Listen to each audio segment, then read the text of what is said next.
असली चमत्कार हुआ 1883 ईस्वी में, जब मराठा रानी अहिल्याबाई होलकर ने सोमनाथ के लिए एक नई रोशनी जलाई। उन्होंने एक छोटा लेकिन पवित्र मंदिर बनवाया जो आज भी ओल्ड सोमनाथ या अहिल्याबाई टेम्पल के नाम से जाना जाता है। अहिल्याबाई के इस काम ने सोमनाथ की रूह को हमेशा के लिए जिंदा रखा और उनका यह मंदिर आज भी उसी शक्ति को लेकर चलता है। और फिर आया वह पल जो सोमनाथ के इतिहास का सबसे शानदार दौर था। 1950 ईस्वी ईस्वी भारत के लोहे के पुरुष सरदार वल्लभ भाई पटेल और डॉ राजेंद्र प्रसाद के लीडरशिप में सोमनाथ मंदिर को एक नए रूप में बनाया गया। 11 मई 1951 को जब यह मंदिर दोबारा खुला तो लाखों लोगों ने हर हर महादेव के नारे लगाए। आर्कियोलॉजिकल सर्वे ऑफ इंडिया के मुताबिक यह नई इमारत चालुक्य स्टाइल आर्किटेक्चर का एक अद्भुत नमूना है, जिसका 150 फुट का शिखर आज भी सबको मोहित करता है। तो दोस्तों, यह था सोमनाथ का इतिहास, विनाश और पुनर्जन्म का एक अद्भुत सफर। लेकिन यह कहानी यही नहीं रुकती। आगे हम जानेंगे कि कैसे यह मंदिर रहस्यों का खजाना बना। क्या वह शिवलिंग सच में हवा में तैरता था? और क्या स्यमंतक मणि आज भी यहाँ छुपी है? तो बने रहिए हमारे साथ इस यात्रा में, क्योंकि सोमनाथ के राज अभी बाकी हैं। सोमनाथ मंदिर सिर्फ आस्था और इतिहास का गवाह ही नहीं, बल्कि रहस्यों का एक ऐसा खजाना है जो दिल और दिमाग दोनों को हैरान करता है। स्कंद पुराण के एक श्लोक में कहा गया है, सोमनाथो ज्योतिर्लिंगम सर्व पाप विनाशनम, यानी सोमनाथ का ज्योतिर्लिंग हर पाप को नष्ट कर देता है। लेकिन इस मंदिर के गर्भगृह में छुपा है एक ऐसा राज जो हजारों साल से उलझा हुआ है। क्या यह मंदिर सिर्फ पत्थर का ढांचा है, या इसमें कोई ऐसी शक्ति छुपी है जो साइंस भी समझ नहीं पाई? क्या यहाँ का शिवलिंग सच में हवा में तैरता था? और क्या वो स्यमंतक मणि, जो दुनिया का सबसे बड़ा खजाना कही जाती थी, आज भी यहाँ कहीं छुपी है?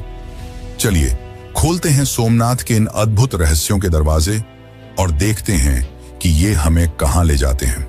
सबसे पहला रहस्य, सोमनाथ का वो शिवलिंग जो कहते हैं कभी हवा में तैरता था। स्कंद पुराण और लोक कथाओं के मुताबिक यह शिवलिंग इतना पवित्र था कि यह जमीन को छुए बिना मंदिर के गर्भगृह में तैरता रहा। 1017 ईस्वी में जब अफगान विद्वान अल बिरूनी सोमनाथ आया तो उसने अपनी किताब तारीख-ए-हिंद में लिखा कि यह कोई चमत्कार नहीं बल्कि मैग्नेटिक पत्थरों का कमाल था। कहते हैं मंदिर के नीचे और ऊपर ऐसे पत्थर रखे गए थे जो शिवलिंग को हवा में रखते थे। लेकिन सवाल यह है, क्या यह सच में पुराने भारत की इंजीनियरिंग का चमत्कार था या कोई दिव्य शक्ति का राज? और अगर यह मैग्नेटिक पत्थर थे तो वो आज कहां गए? क्या 1025 में महमूद गजनी के हमले के दौरान वो पत्थर भी लूट लिए गए, या वो आज भी मंदिर के नीचे कहीं छुपे हुए हैं? अब बात करते हैं एक और बड़े रहस्य की, स्यमंतक मणि। महाभारत के मुताबिक यह एक ऐसी मणि थी जो भगवान कृष्ण से जुड़ी थी।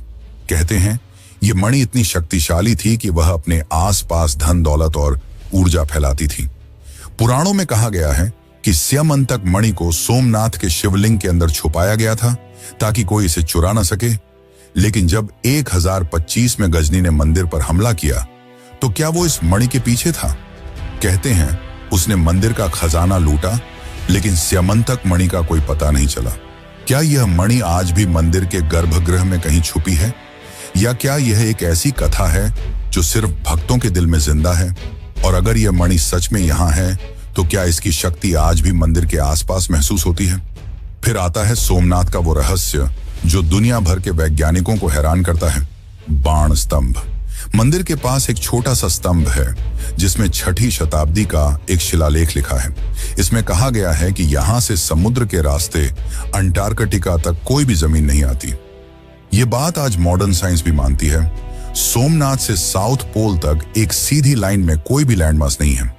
लेकिन यह सवाल दिल को छू जाता है, जब 6ठी सदी में न सैटेलाइट थे न ही गूगल मैप्स, तो पुराने भारत के लोगों को यह ज्ञान कैसे मिला? क्या यह सिर्फ एक संयोग था या कोई पुरानी विद्या का राज? और क्या यह शिलालेख कोई बड़ा संदेश छुपाए हुए हैं जो हम आज भी समझ नहीं पाए? अब चलिए मंदिर के पास बहती गोमती नदी के एक अजीब रहस्य की बात करते हैं। लोकल लोग कहते हैं कि गोमती का पानी हर रोज सुबह बढ़ता है और शाम को घट जाता है। यह ऐसा चमत्कार है जो वैज्ञानिक भी समझ नहीं पाए। कहते हैं यह शिव की माया है जो नदी के पानी को हर दिन एक नए रूप में लाती है। लेकिन क्या यह सिर्फ एक प्राकृतिक घटना है या इसके पीछे कोई बड़ा रहस्य छुपा है? ASI की कुछ रिपोर्ट्स के मुताबिक सोमनाथ के आसपास का जमीनी स्ट्रक्चर इतना अलग है कि यह पानी के फ्लो को अफेक्ट करता है। और दोस्तों, अरब सागर का वो राज जो सबको हैरान करता है। हजारों साल से यह समुद्र सोमनाथ के पास बहता है, लेकिन कभी इसने मंदिर को नुकसान नहीं पहुंचाया। कई तूफान आए, समुद्र के उफनते पानी ने दुनिया के कई हिस्सों को तबाह किया, लेकिन सोमनाथ अपनी जगह पर अडिग रहा। कहते हैं यह शिव की रक्षा का चमत्कार है। लोकल लोग एक कथा सुनाते हैं, जब भी कोई बड़ा तूफान आता है, समुद्र का पानी मंदिर के पास आकर शांत हो जाता है। क्या यह सिर्फ संयोग है या प्रकृति खुद इस मंदिर की हिफाजत करती है? और अगर यह सच है, तो क्या मंदिर के नीचे कोई ऐसी शक्ति है जो समुद्र को भी रोक लेती है?